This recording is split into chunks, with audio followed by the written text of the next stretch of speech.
नमस्कार विद्यार्थियों, इतिहास के इस विशेष ऑनलाइन कक्षा में मैं कैप्टन डॉक्टर राजेंद्र राजपुरोहित, एसोसिएट प्रोफेसर गवर्नमेंट डूंगर कॉलेज बीकानेर आपका स्वागत करता हूं। विद्यार्थियों, जैसा कि मैंने आपको इससे पहले की कक्षा में बताया कि हम आपसे बात करने वाले हैं राजस्थान के इतिहास के विविध पहलुओं के बारे में। चूंकि यह कक्षा महाराजा गंगा सिंह विश्वविद्यालय बीकानेर के बीए द्वितीय वर्ष के विद्यार्थियों के लिए आयोजित की जा रही है और आज का विषय बिंदु बीए द्वितीय वर्ष का द्वितीय प्रश्न पत्र राजस्थान का प्रारंभिक इतिहास 1956 ईस्वी तक। और इसी प्रश्न पत्र की प्रथम इकाई के अंतिम चरण के रूप में आज मैं आपसे बात करने वाला हूं राजस्थान के प्रागैतिहासिक इतिहास के कुछ उन बिंदुओं के बारे में जिनसे पहले मैंने चर्चा नहीं की। इससे पहले की क्लास में मैंने आपसे बात की थी राजस्थान के पुरातात्विक स्थलों कालीबंगा और आहड़ की सभ्यता के बारे में। आज मैं आपसे बात करूंगा मत्स्य जनपद और बैराट की सभ्यता के बारे में। मत्स्य जनपद और बैराट ये दोनों एक दूसरे से जुड़े हुए हैं। मत्स्य जनपद के राजा विराट ने एक नगर की स्थापना की थी जिसका उल्लेख महाभारत में मिलता है, जो विराट नगर और बैराट नगर के नाम से जाना जाता था। तो बैराट की सभ्यता मत्स्य महाजनपद का एक विशाल हिस्सा है। सबसे पहले मैं आपसे बात करूंगा मत्स्य महाजनपद के बारे में। मत्स्य महाजनपद का उल्लेख 6ठी शताब्दी ईसा पूर्व के 16 महाजनपदों में भी मिलता है। यदि हम हिंदुस्तान में वैदिक आर्यों के आगमन की प्रक्रिया का काफी गंभीरता के साथ अध्ययन करें तो हम ये पाएंगे कि हिंदुस्तान में आर्यों का आगमन एक साथ नहीं हुआ, बल्कि आर्य हिंदुस्तान में कई दलों के रूप में आए। यदु, अनु, ध्रुव, तुर्वश, कृमि, पंचाल, इस प्रकार से आर्यों के अलग अलग समूह आए और हिंदुस्तान में बसते गए। जैसा कि राष्ट्रवादी कवि, जो उस दौर में राष्ट्रवादी कवि माने जाते थे, मोहम्मद इकबाल, उन्होंने हिंदुस्तान के बारे में लिखा था, कारवां आते गए और हिंदुस्तान बनता गया। तो हिंदुस्तान में आर्यों के विविध कबीले अलग अलग कारवां के रूप में आए। चूंकि उस वक्त द्रस्वती और सरस्वती नदी का कांठा काफी उपजाऊ था, इन क्षेत्रों में जीवन निर्वाह की दशाएं अनुकूल थी, इसलिए आर्यों की कुछ बस्तियां और कुछ कबीले इन नदियों के तटवर्ती क्षेत्रों में बस गए और इस प्रकार की इन बसने वाली आर्य बस्तियों में मत्स्यों का, शालवों का और चेदियों का काफी महत्वपूर्ण स्थान था। मत्स्य महाजनपद, जिसके बारे में डॉक्टर जी.एन. शर्मा ने लिखा है कि सरस्वती नदी के क्षेत्रों में ये बस्तियां कायम हुई और सरस्वती नदी का ये क्षेत्र इतना ज्यादा महत्वपूर्ण था कि ऋग्वेद के कुछ मंत्रों और ऋचाओं का निर्माण यहीं पर हुआ।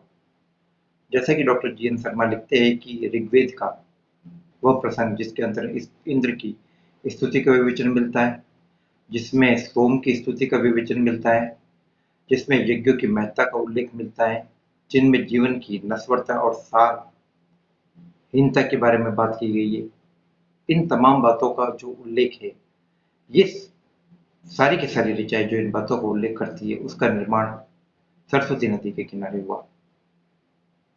मत्स्य काफी एक विशाल और समृद्ध महाजनपद था। जैसा कि मैंने बताया कि 6ठी शताब्दी ईसा पूर्व में इसकी गणना 16 महाजनपदों में से एक थी। मत्स्यों का सबसे पहला उल्लेख ऋग्वेद में मिलता है। ऋग्वेद में इसका उल्लेख एक आर्य समूह के रूप में मिलता है और वहां पर मत्स्य जनपद को राजा सुदास के विरोधी जनपद के रूप में देखा गया है। ऋग्वेद में हमें एक प्रसिद्ध युद्ध का उल्लेख मिलता है जो 10 राज्य युद्ध कहलाता है, 10 राजाओं का युद्ध, जिसमें भरत जनपद का राजा सुदास एक तरफ था और दूसरी तरफ 10 राजाओं का एक संघ था। विद्यार्थियों, ये संघ एक ऐसा संघ था जिसके अंदर आर्य कबीले भी शामिल थे और अनार्य कबीले भी शामिल थे। तो इन आर्य कबीलों में मत्स्य जनपद भी, जो उस वक्त महाजनपद नहीं था बल्कि एक आर्यों का समूह था, वह भी उस युद्ध के अंदर राजा सुदास के खिलाफ लड़ने वाले लोगों में से एक था। जैसे कि हम बाद में देखते हैं कि इस युद्ध में राजा सुदास की जीत हुई। मत्स्य माजन मत्स्य जनपद का उल्लेख काफी और जगहों पर मिलता है। कौशिक तक की उपनिषद में इसकी जानकारी मिलती है और शतपथ ब्राह्मण में भी इसका उल्लेख मिलता है। और शतपथ ब्राह्मण में ये लिखा गया है कि मत्स्य जनपद के लोग सरस्वती नदी के किनारे निवास करते थे और मत्स्यों के एक राजा जिसका नाम था द्वैतवन, ध्वसन द्वैतवन, ध्वसन द्वैतवन ने सरस्वती नदी के किनारे संपन्न एक उस अश्वमेध यज्ञ में भाग लिया जिसमें बड़े पैमाने पर कई आर्य समूह शामिल हुए थे। महाभारत में भी मत्स्य जनपद का उल्लेख मिलता है। महाभारत में पांडवों ने अपने अज्ञातवास का एक वर्ष मत्स्य जनपद के राजा विराट के यहाँ पर बिताया। इसी प्रकार से अर्जुन ने भी अपने अज्ञातवास का कुछ हिस्सा यहाँ पर बिताया। सहदेव की गतिविधियों का यहाँ पर उल्लेख मिलता है और प्रसिद्ध राजा मत्स्य जनपद के प्रसिद्ध राजा विराट का हमें महाभारत में उल्लेख मिलता है। राजा विराट जिसने कि जयपुर के पास में विराट नगर की स्थापना की, जो आगे चलकर बैराट कहलाया और वह भी मौर्य युगीन और इसके बाद के और इससे पहले के अवशेषों का केंद्र बना, जिसके बारे में अभी इस टॉपिक के बाद में बात करने वाला हूँ। तो महाभारत में मत्स्यों का उल्लेख है। पांचों पांडवों ने द्रौपदी ने वहां पर शरण ली और बाद में जब कौरवों ने हमला करके मत्स्यों के गोधन को चुरा लिया तो उसकी रक्षा के लिए पांडव आगे आए और यद्यपि उस समय तक अज्ञातवास का पूरा समय व्यतीत हो चुका था और बाद में पांडवों ने कौरवों को पीछे किया, एक ऐसी सेना को पीछे किया जिसका नेतृत्व भीष्म कर रहे थे, कर्ण कर रहे थे, द्रोण कर रहा था, दुर्योधन भी उसके अंदर था। और बाद में मत्स्य जनपद के राजा विराट को यह पता पड़ा यह पांडव है, तो उसने अपनी पुत्री का विवाह अर्जुन के बेटे अभिमन्यु के साथ कर दिया। इस प्रकार की तमाम बातों का उल्लेख महाभारत में मत्स्य जनपद के संदर्भ में मिलता है। मत्स्य जनपद के राजा विराट ने अपने तीन पुत्रों सहित महाभारत की लड़ाई में भाग लिया और उसके पुत्र मारे गए। उसका दामाद अभिमन्यु भी इस लड़ाई में मारा गया और बाद में महाभारत युद्ध की समाप्ति और इसके बाद मत्स्यों का जो हस्तिनापुर का राज्य है वो राजा विराट के दोहिते परीक्षित को प्राप्त हुआ। तो इस प्रकार से बड़े पैमाने पर इस जनपद की गतिविधियों का उल्लेख मिलता है। महाभारत के कर्ण पर्व, अनुशासन पर्व से मत्स्यों के बारे में जानकारी मिलती है। उससे मत्स्यों की उच्च कोटि की जीवन शैली के बारे में पता पड़ता है। मत्स्य किस प्रकार से पवित्र जीवन जिया करते थे, किस प्रकार से उनके नैतिक विचार उच्च कोटि के थे, उनके मनोरंजन के साधनों का उल्लेख मिलता है।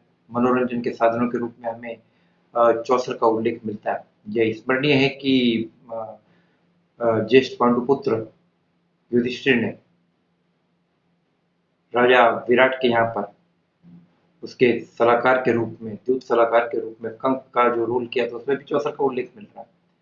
तो इस प्रकार से इनकी जीवन शैली के बारे में कई बातें मिलती है।